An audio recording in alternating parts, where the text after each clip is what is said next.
Təzə var ki mahnısının güzel ifaçısı, sevimli müəllimiz Mənzurə Musayevaya.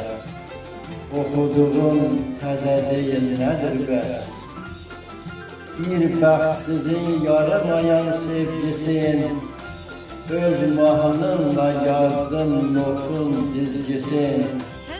Məhəbbətin kül altında istisin, indiyəcən isitmədi bir nəfəs.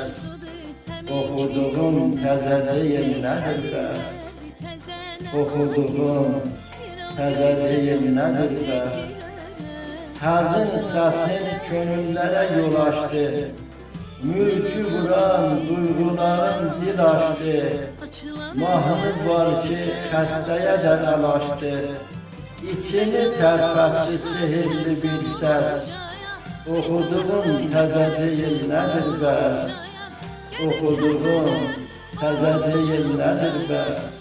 Yelkənsiz gəmilər limana gəlməz, xəlvəti sevgilər limana gəlməz. Candan olmayanlar cana da gəlməz, bülbülə zindandır düşdüyü qəfəs. Oxuduğum təzə deyil nədir bəs? Oxuduğum təzə deyil nədir bəs?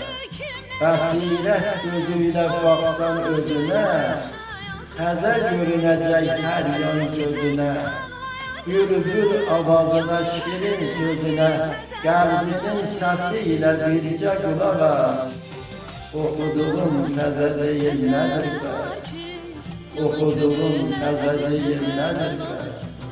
Sözler de mənalı, səs də gözəldir.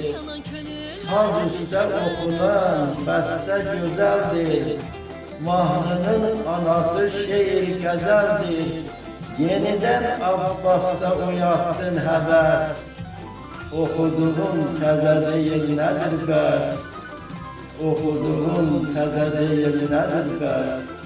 Abbas Yanar Səbədi. Teşekkürler.